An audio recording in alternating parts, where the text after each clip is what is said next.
Hi, my name is Kwangbin Bae, and in today's presentation, I will talk about our recent work on deep multi-view stereo for dense 3D reconstruction from monocular endoscopic video.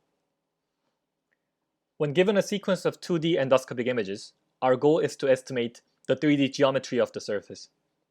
Such capability can be used to estimate the lesion size, assist the control of the endoscope, or to estimate the amount of surface that has been covered.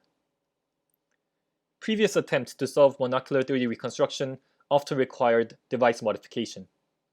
For example, a structured light scanner or an additional light source was added to provide additional cue for depths. Such methods increase the size and cost of the endoscope, and due to clinical regulations, it has been difficult to test these methods on human patients. To be applicable to the existing endoscopy platform, the solution should only use monocular image or video as input. A possible solution is to use structure from motion. This algorithm identifies sparse correspondences between images and jointly optimizes their 3D coordinates and the relative camera poses between images. Such algorithm can estimate sparse 3D reconstruction up to an arbitrary scale. The obtained reconstruction is accurate as it is geometrically validated. However, the density of the reconstruction is low as the algorithm only optimizes a selected number of pixels. To obtain dense reconstruction, recent approaches train a deep neural network with sparse reconstruction obtained from the structure from motion. After training, the network can produce dense prediction for the given image. While the reconstruction density is high, its accuracy can be low as the prediction is made from a single image and is not validated from other viewpoints. Our solution is to use multi-view stereo.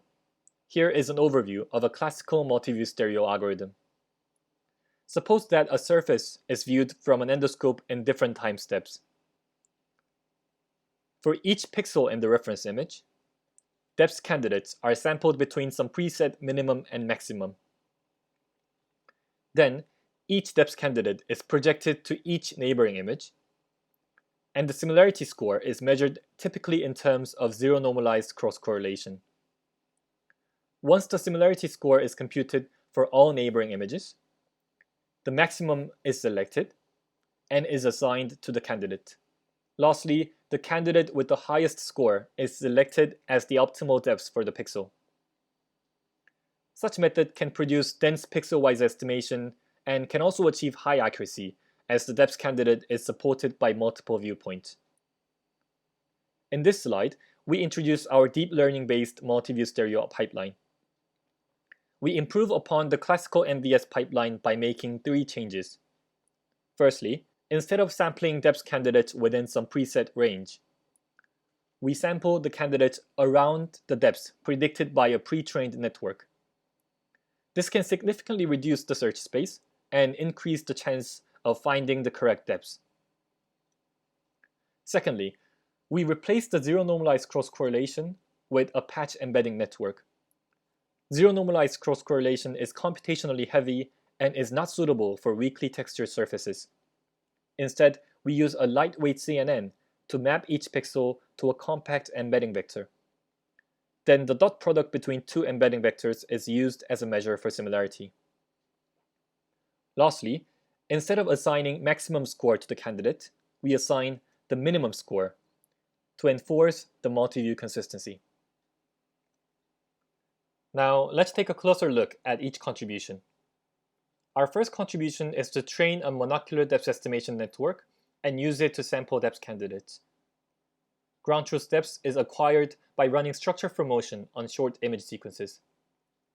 Since the obtained reconstruction is in some arbitrary scale, we use scale invariant training loss, where the loss is computed after matching the scale of the prediction to that of the ground truth. For each pixel, the depth candidates are sampled around the predicted value to increase the chance of finding the correct depths. Another contribution is to replace the zero normalized cross-correlation with a patch embedding network. The goal of this network is to map each pixel into a compact embedding vector. The input to the network is a 49 x 49 patch around each pixel. We divide the patch into 7 by 7 cells and detect the low-level features in each cell using 7x7 convolutional layers. High-level features are then detected using a set of 3x3 convolutional layers.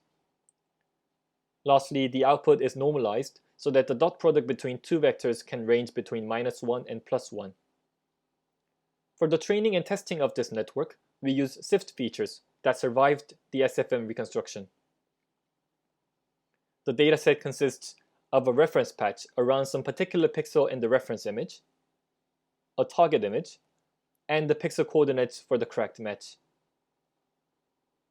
During training, the network will generate an embedding vector for the reference patch and a vector map for the target image.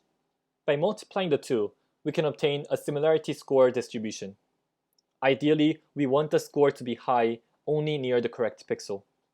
To achieve this, we introduce a novel soft contrastive loss, which maximizes the score for the pixels that are close enough to the correct pixel. The score is minimized elsewhere if it is larger than some preset threshold. For each depth candidate D, we compute the similarity score for all neighboring images. Then, we assign the minimum score to the candidate. Lastly, we select the candidate with the highest score. Here is a visual justification for selecting the minimum score.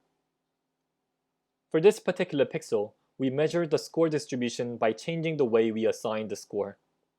Since there are 8 images in each sequence, we would have 7 scores computed for the neighboring images. If we assign the maximum score, the depth candidate is supported by only 2 images, a reference image and a single neighboring image. To enforce the multi-view consistency and to reduce ambiguity, we should maximize the minimum score. As a result, the score distribution becomes more peaky at the correct value. To evaluate the performance of the proposed method, we conducted 2 experiments. In the first experiment, we measured the accuracy of the patch embedding network. Using the embedding vectors generated by the network, we measure the similarity between the reference patch and every pixel in the target image. The pixel in the target image that maximizes the similarity score is then selected as QPred. We report the median error and the percentage of pairs with large error. We also measure the time it takes to run the reconstruction using each scoring method. This table provides quantitative comparison between different scoring methods. The accuracy of the ZNCC-based matching peaks at an intermediate patch size. Our network is significantly more accurate than zero-normalized cross-correlation. Since the similarity score is computed between compact embeddings, the reconstruction runtime is also significantly reduced. Compared to Low et al., our network contains fewer parameters, has larger receptive field, and achieves better accuracy. Here is qualitative comparison between different methods. Our network shows high score only near the correct pixel, unlike the other methods. This is mainly due to the soft contrastive loss, which penalizes the large scores at the incorrect pixels. In the second experiment, we evaluate the quality of the obtained 3D reconstruction. When given a sequence of 8 colonoscopy images, we estimate the depth map for each image. Since there is no ground truth dense reconstruction, we count the number of pixels that are 8-view consistent and use it as a quantitative measure of reconstruction accuracy. Here is the obtained result. Our method produces several degrees of magnitude denser reconstruction than classical multiview stereo methods. We could also confirm the contribution of each component. This figure shows qualitative comparison between different methods. The 3D reconstruction obtained by our method may not look dense enough. This is because we removed the pixels that are not supported by all 8 images. By reducing the minimum number of consistent views, we can obtain denser reconstruction while sacrificing the accuracy. To summarize, we introduced a deep learning-based multi-view stereo pipeline that can be used to obtain a dense 3D reconstruction from monocular endoscopic image sequence. We used a pre-trained depth estimation network to reduce the search space and increase the chance of finding the correct depths. Secondly, we introduced a patch embedding network for faster and more accurate stereo matching. Lastly, we showed that selecting the minimum score can lead to more accurate reconstruction by enforcing the multi-view consistency. Thank you for listening.